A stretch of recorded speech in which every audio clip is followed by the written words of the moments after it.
Film की शुरुआत होती है मॉस्को शहर की एक होटल को दिखाने से, जहाँ पर एक लड़का ओलेग अपनी नई दोस्त के साथ बातें कर रहा था। अपनी तारीफ करते हुए बता रहा था कि मैं एक आर्मी ऑफिसर हूँ, मेरे पास बहुत पैसा है। ये सुनकर उसकी दोस्त काफी मुतासिर होती है। ये कुछ वक्त और साथ गुजारती है और जल्द शादी करने का फैसला करती है। फिर एक जगह एक प्लेन अभी उड़ान भरता ही है कि तभी अचानक उसका इंजन काम करना बंद कर देता है। सभी लाइट्स बंद हो गई थी, जिसके बाद प्लेन भी सीधा आके जमीन पर गिरता है। यहाँ पता चलता है कि न सिर्फ ये प्लेन बल्कि पूरी दुनिया के हालात अचानक खराब हो गए हैं। बिजली से चलने वाली चीजों ने काम करना बंद कर दिया है। सारी लाइट्स धीरे धीरे करके बंद हो जाती है और पूरी दुनिया ब्लैकआउट हो जाती है। मतलब लाइट ना होने से अंधेरा छा गया। लेकिन पूरी दुनिया में अभी भी कुछ जगह ऐसी थी जहाँ पर बिजली मौजूद थी, जिनमें एक मॉस्को शहर भी था। मॉस्को शहर में टीवी पर चल रही खबरों में बताया जाता है कि हमारा राब्ता पूरी दुनिया से कट गया है। किसी को भी कुछ पता नहीं चल रहा था कि शहर के बाहर के हालात कैसे हैं, और न ही बाहर वालों को पता था कि उनके शहर में अभी बिजली है। ओलेग भी खबर देख रहा था। उसे लगता है कि शायद ये टेररिस्ट दहशतगर्दों का हमला है। फिर अब जहाँ लाइट नहीं थी उन सारी जगहों को ब्लैकआउट एरिया, और जिन जिन जगहों पर लाइट्स थी उन्हें लाइट एरिया का नाम दे दिया जाता है। मॉस्को की गवर्नमेंट ब्लैकआउट एरिया की सूरत हाल का जायजा लेने के लिए बहुत सारे ड्रोन कैमरास वहाँ भेजती है, लेकिन रास्ते में सारे के सारे ड्रोन अजीब तरीके से गायब हो जाते हैं। जब सोल्जर्स वहाँ पहुँचती है तो वहाँ के हालात देखकर दंग रह जाते हैं। दरअसल जब ब्लैकआउट हुआ तो यहाँ की सब जानदार चीजें जैसे कि डॉग्स, बिल्लियाँ, मछलियाँ, यहाँ तक कि इंसान भी बड़े अजीब तरीके से मारे गए हैं। हर जगह लाशें ही लाशें बिखरी पड़ी थी। लग रहा था जैसे कुछ ही पल में ये पूरी जगह कब्रिस्तान बन गई हो। सोल्जर्स अभी छानबीन कर ही रही थी कि तभी एक अनजान आदमी एक सोल्जर पर हमला कर देता है। उसे बुरी तरह जख्मी करने के बाद उसके हथियार लेकर बड़ी स्पीड में वहाँ से भाग जाता है। सब उस पर गोलियां भी चलाती हैं, लेकिन उसे कुछ फर्क ही नहीं पड़ रहा था। एक भी गोली उसे नहीं लगती, बस भागता ही जा रहा था। ये देखकर सभी सोल्जर्स को काफी हैरानी हुई। वो अंदाजा लगा लेते हैं कि ये आदमी कोई आम इंसान तो नहीं लग रहा, और अगर ये सच में कोई आम इंसान नहीं है तो बहुत खतरे की बात है। और अब ऐसे ही एक महीना गुजर गया। किसी को भी हालात के बारे में पता नहीं चला कि ऐसा कैसे हुआ। अब हम एक लड़के को देखते हैं जो ओलेग का दोस्त है। वो भी एक सोल्जर था, अपनी बूढ़ी माँ के साथ रहता था। उनकी हालत ठीक नहीं थी, पर जैसे उसे आर्मी का खत मिलता है वापस आने के लिए, दिल पर पत्थर रख के वो मिशन के लिए निकल जाता है। फिर सभी सोल्जर्स को इकट्ठा करके कैप्टन उन्हें बताती है कि ब्लैकआउट एरिया से हमें जो लाशें मिली थी उन सबको लैब में हमने टेस्ट करने के लिए भेजा था। रिपोर्ट के मुताबिक उन सब की मौत एक जहर की वजह से हुई, जो जहर उन्हें दिया नहीं गया था बल्कि उनके जिस्म ने खुद बनाया। ऐसा उन्होंने अपनी मर्जी से भी नहीं किया, बल्कि किसी अजीब चीज ने उनके जिस्मों को ऐसा करने पर मजबूर किया। और अब जैसे ही रात होती है सोल्जर्स की टीम ब्लैकआउट एरिया में जाने के लिए निकलने लगती है। इनमें ओलेग भी शामिल था, जो देखता है कि मेरी नई दोस्त इन्हें जिसके साथ उसकी शादी होने वाली थी वो भी जा रही थी, क्योंकि वो एक डॉक्टर थी। वहाँ पहुंचकर ये लोग आपस में बात कर ही रही थी कि तभी इमरजेंसी अलार्म बजने लगता है। सारे सोल्जर्स जल्दी से अपनी अपनी पोजीशंस के मुताबिक जंगल की तरफ गन पॉइंट करके खड़े हो जाते हैं। कैप्टन उन्हें बताती है कि जंगल में से जानवर तेजी से उनकी तरफ बढ़ रहे हैं। सारे एक ही तरह के जानवर हैं, जिनका साइज काफी बड़ा है। और फिर अगले ही पल वो जानवर सोल्जर्स पर झपट पड़ती है। बुरी तरह हमला कर दिया था। सोल्जर्स भी अपने बचाव में अंधाधुंध गोलियां चलाने लगती हैं। अगली सुबह बहुत बुरे हालात दिखाए जाते हैं, क्योंकि बहुत सारे सोल्जर्स मारे गए थे। वो लोग देखते हैं कि हमला करने वाले जानवर जंगली भालू थे, पर उन लोगों को ये समझ नहीं आ रही थी कि भालुओं ने झुंड बनाकर हमला क्यों किया, क्योंकि वो कभी भी ऐसे नहीं करते। उन्हें भी हमले में जख्मी हो गया था। उसकी दोस्त क्योंकि डॉक्टर थी उसका इलाज कर रही होती है। अब शहर के एक हॉस्पिटल में एक लड़का दाखिल था। वो बेड पर लेटा था। उसकी तबीयत अचानक खराब होने लगी। दरअसल जब से ब्लैकआउट हुआ उसके साथ तबीयत से अजीबोगरीब हो रहा था। उसे बहुत सी अनजान लोगों की आवाजें सुनाई देती थी। एक आदमी जिसके बाल नहीं थे हमेशा उसे तंग किया करता था। असल में ब्लैकआउट के होते ही इस लड़के के पास सुपर पावर्स आ गई थी। उसके पास अलग ही तरह की ताकतें थी। उसकी आंखें जैसे ही खुलती है अपने सामने वो एक लड़के को पाता है। लड़का उसे बता रहा था कि मैं तुम्हारे दोस्त हूँ, जरूरी जानकारी तुम्हें देने आया हूँ। दरअसल ये जो हालात पूरी दुनिया में हुए हैं वो अजीब तरह की लहरों के हमले की वजह से हुए हैं। ये 3 तरह की लहरें हैं। पहली लहर में सभी बिजली से चलने वाली चीजें खराब हुई, दूसरी लहर में सभी जानदार चीजों का खात्मा हुआ, और तीसरी लहर से तो सबसे ज्यादा तबाही होगी, क्योंकि इसमें ये खतरनाक लहरें यहाँ के लोगों को पपेट कठपुतलियां बनाकर इस्तेमाल करेगी, अपने कंट्रोल में करके अपने ही लोगों पर हमला करवाएगी। जिसका मतलब था कि ब्लैकआउट एरिया में अभी भी लोग जिंदा बचे थे। अब उस बीमार लड़के को उसकी कुछ समझ नहीं आई, उल्टा वो घबरा गया था। गार्ड को आवाज लगाता है ताकि वो उस लड़के को यहाँ से बाहर निकाले, लेकिन जब गार्ड अंदर आती है तो उन्हें वहाँ कोई भी दिखाई नहीं देता, क्योंकि वो तो अपने दिमाग में ही उससे बात कर रहा था। जिस्मानी तौर पर वो कमरे में मौजूद था ही नहीं।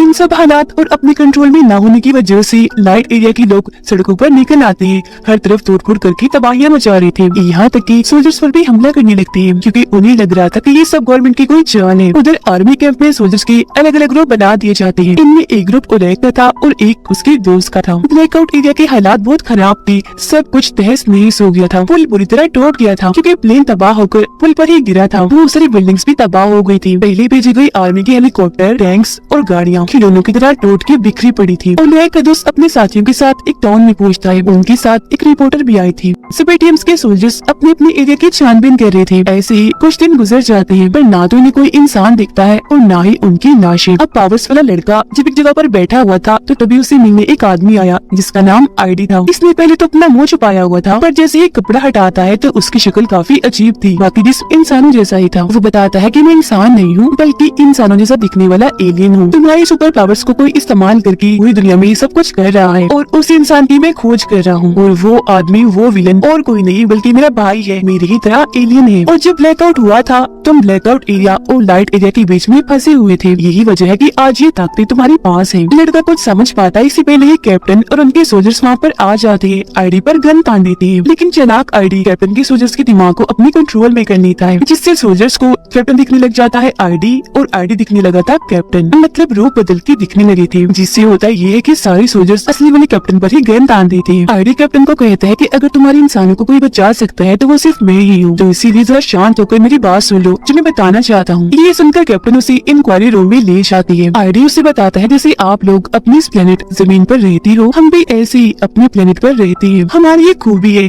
काफी साल गुजर जाने पर भी हम बूढ़े नहीं होते और न ही मरते जब तक कि कोई हमें मार ना दे। जल्दी हमारे प्लेनेट का सूरज तबाह होने वाला है, इसीलिए अब हमें एक नए प्लेनेट की तलाश है। और क्योंकि तुम्हारे प्लेनेट को चुना गया इसलिए मुझे और मेरे भाई को यहाँ भेजा गया ताकि हमारे बाकी लोगों को यहाँ लाने के लिए हम जमीन को अच्छे से तैयार कर दें। सबसे बड़ी बात, जमीन पर सभी पुरानी चीजें जैसे कि पिरामिड जैसी चीजें 2 लाख साल पहले हम एलियंस ने ही बनाई थी। और हाँ, मैं अच्छा हूँ, मेरा भाई बुरा है, वो आप सबको खत्म करना चाहता है, लेकिन मैं नहीं चाहता कि वो ऐसा करे, मैं उसे रोकना चाहता हूँ। अगले 48 घंटों में हमारी काफी बड़ी स्पेसशिप जमीन पर आने वाली है और उससे पहले मेरा भाई ब्लैकआउट एरिया के इंसानों को पपेट यानी कठपुतली के तौर पर इस्तेमाल करेगा तो मैं लोगों का खात्मा करने के लिए। यानी उस लड़के ने तीसरी लहर की जो बात बताई थी वो सच थी और वो लहर आईडी का भाई ही बना रहा था। कैप्टन उसकी सारी बातें सुन तो लेती है और उसे यकीन नहीं होता। दूसरी तरफ ओलैग के दोस्त की टीम को अपने एरिया में एक जख्मी बच्चा दिखता है जो बहुत ही अजीब बर्ताव कर रहा था, गुस्से वाला। ये लोग उसकी मदद करते हैं, सवाल जवाब करने लगते हैं जानकारी लेने के लिए, लेकिन तभी बच्चा एक सोल्जर की गर्दन में चाकू घुसाकर बहुत बुरी तरह उसे मार डालता है और हद से ज्यादा गुस्से में आकर कंट्रोल से बाहर हो गया था, जो देखकर ना चाहते हुए भी ओलैग के दोस्त को बच्चे को गोली से मारकर उड़ाना ही पड़ता है। ये देखकर रिपोर्टर काफी घबरा गई। अब जैसे ही रात होती है, ब्लैकआउट एरिया की वो सारे पपेट जो आईडी के भाई के इशारों पर नाच रही थी सोल्जर्स की सभी टीम्स पर हमला कर देती है। सोल्जर्स भी अपने बचाव में उन पर अंधाधुंध गोलियां चलाती है। पपेट्स की तरफ से भी लगातार हमला हो रहा था तो दोनों साइड से एक काफी बड़ी जंग छिड़ जाती है। ओलैग के दोस्त के बहुत सारे लोग मारे गए थे। मदद के लिए वो आर्मी कैंप की तरफ गन चलाता है। उसके अलावा सोल्जर्स के 2 और ग्रुप ने फ्लेयर गन चलाई, जो देखकर आर्मी कैंप वाले बेचारे परेशान हो जाते हैं कि अब हम किसकी मदद को जाएं। इस सारी सूरत हाल के बारे में जैसे कैप्टन को बताया जाता है उसे यकीन हो जाता है कि आईडी सच बोल रहा है क्योंकि उसकी बातें सच साबित हो रही थी। कैप्टन के पास और कोई रास्ता नहीं था तो आईडी की मदद लेने के लिए वो राजी हो जाती है।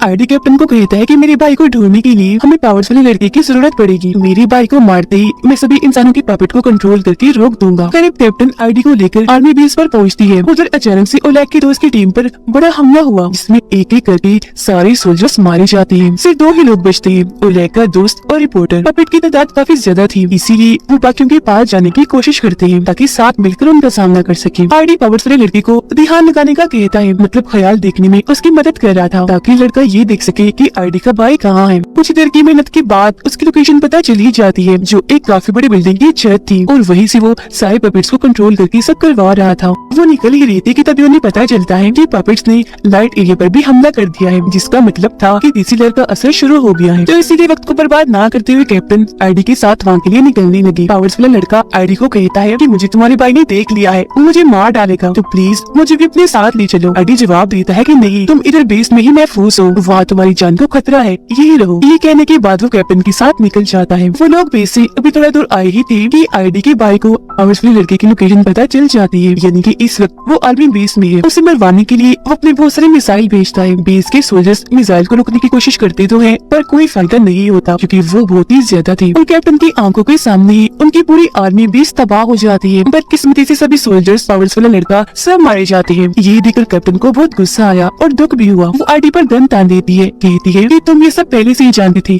है ना? तो फिर उस लड़के को वहाँ छोड़कर ये घटिया हरकत क्यों की? आईडी कहता है कि सिर्फ हमें कुछ लोग ऐसे हैं जो बाकी इंसानियत को बचा सकते हैं, और वैसे भी मेरे भाई को पावरफुल लड़के की लोकेशन पता चल ही जानी थी, और अगर हम उसे साथ रखते तो अब तक हम भी मारे गए होते। इसीलिए मजबूरन मुझे ये कदम उठाना पड़ा। अगली सुबह ओलेग को अपना दोस्त और रिपोर्टर मिल जाते हैं। एक दूसरे को जिंदा पाकर दोनों बहुत खुश थे, गले मिलते हैं। बाद में कैप्टन भी अपने सोल्जर्स के साथ यहाँ उनके साथ शामिल हो गई और अब वक्त को बर्बाद ना करते हुए ये सभी उस बिल्डिंग के लिए निकल जाते हैं जहाँ पर आईडी का भाई सब पपेट्स को कंट्रोल कर रहा था। लेकिन रास्ते में वो पपेट्स इनका रास्ता रोकने की कोशिश करती है। सोल्जर्स उनकी जान की परवाह ना करते हुए टैंक से उन्हें मारते हुए कुचलते हुए आगे बढ़ते जा रहे थे। वो भी इन पर हमला कर देते हैं और इनके बीच काफी बड़ी जंग छिड़ जाती है। कुछ पपेट्स तो अपने ऊपर बॉम्ब बांधकर सोल्जर्स पर घेर रहे थे ताकि अपने साथ साथ उन्हें भी उड़ा दे, पर सोल्जर्स बड़ी मुश्किल से उनसे बचते बचाते बिल्डिंग तक पहुँच ही जाते हैं। आईडी कुछ सोल्जर्स को लेकर बिल्डिंग की छत पर जाने लगता है, जबकि बहुत सारे सोल्जर्स नीचे ही रुक गए थे पपेट्स का मुकाबला करने के लिए। इसके बाद आखिरकार ओलेग के दोस्त और आईडी का सामना उसके भाई से हो ही जाता है। ओलेग का दोस्त आईडी के भाई पर हमला करने के लिए आगे बढ़ता है, पर वो एक ही झटके में उठाकर उसे दूर फेंक देता है। फिर आईडी जाता है अपने भाई का सामना करने के लिए। दोनों भाइयों के बीच जबरदस्त लड़ाई शुरू हो जाती है। दोनों ही कम नहीं थे, एक दूसरे से बढ़कर ही थे, बराबर टक्कर दे रहे थे। मुक्के मारने से उनके हाथों से चिंगारियां निकल रही थी। दोनों ही बहुत ताकतवर हैं। नीचे ओलेग और बाकी सोल्जर्स को पपेट को रोकने में काफी मुश्किल हो रही थी क्योंकि उनकी तादाद करोड़ों में थी। वो खत्म हो ही नहीं रही थी। पपेट्स इतने चालाक थे कि तेल से भरे हुए ट्रक को लेकर उन पर हमला कर देती है, जिससे काफी बड़ा धमाका हो जाता है। कुछ को छोड़कर अब सारे ही सोल्जर्स मारे जाते हैं। मुश्किल से ये बस 5 ही बचे थे और अब इनको ही पपेट्स का सामना करना था। ओलेग और बाकी सोल्जर्स भी बिल्डिंग के ऊपर जाने लगते हैं। पपेट्स भी अपने लीडर यानी आईडी के भाई का साथ देने के लिए तेजी से उस बिल्डिंग की तरफ आ रही थी। पपेट्स यहाँ आते उससे पहले ही आईडी जोर से अपने भाई को मुक्का मारता है। आईडी अपने भाई के सीने से उसका दिल ही निकाल लेता है, जो जाहिर है एलियन होने की वजह से डिवाइस की तरह का था। फिर वो दिल में एक बॉम्ब लगा देता है। जैसे उसका दिल तबाह होता है उसके भाई की भी मौत हो जाती है। अपने भाई को मारने के बाद आईडी को सभी पपेट्स का कंट्रोल मिल गया था। एक ही झटके में वो उन सबको मार गिराता है।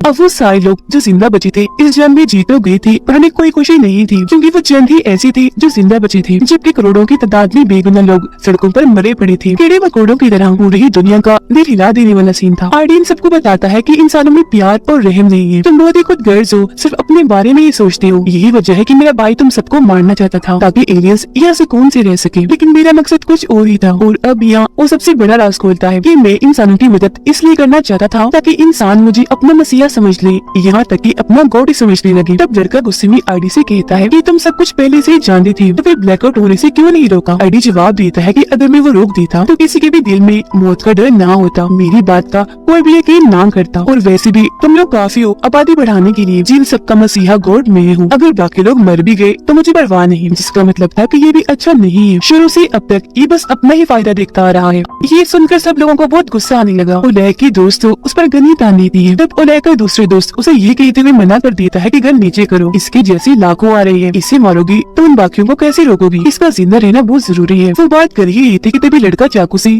आईडी पर हमला कर देता है, लेकिन आईडी को ये बात पता चलती थी। उसने लड़के के दिमाग को कंट्रोल में किया, जिससे उसने आईडी की बजाय कैप्टन को चाकू मार दिया और इस तरह से वो भी मारी गई, क्योंकि यहाँ भी उसने अपना रूप बदलने वाला जादू किया था। ओलेग को काफी गुस्सा आ गया। वो आईडी को मारने के लिए जैसे आगे बढ़ता है, उसका दोस्त ऐसा करने से मना कर देता है। दोनों की बहस हो गई, जो बढ़ती बढ़ती लड़ाई तक चली जाती है। ओलेग का दोस्त उसे मार ही देता कि रिपोर्टर गन लेकर ओलेग के दोस्त पर चिल्लाकर उसे जख्मी कर देती है। अब ओलेग का दिमाग खराब करने के लिए आईडी उसके डर के कई रूपों में बैठ जाता है, पर लड़का जानता था कि आईडी का असली रूप कौन सा है। उसकी असली रूप को लेकर वो बिल्डिंग से कूद जाता है और इस तरह से उसके साथ साथ आईडी की भी मौत हो जाती है। और अब ये 4 लोग ही जिंदा बचे थे जो आने वाले एलियंस का मुकाबला करेंगे। कुछ ही देर में एलियन की स्पेसशिप यहाँ आ जाती है, जो बहुत ही बड़ी थी। शिप का दरवाजा खुलता है पर अंदर से कोई नहीं आता, तो अब ये लोग ही अंदर चले जाते हैं। अंदर जाने पर इन्हें एलियंस की लाखों चेम्बर्स दिखते हैं, जिनमें सभी एलियंस सो रहे थे। और तभी अचानक सभी चेम्बर्स में लाइट जलने लगी और अजीब तरह का लिक्विड हिलने लगता है, जिससे एलियंस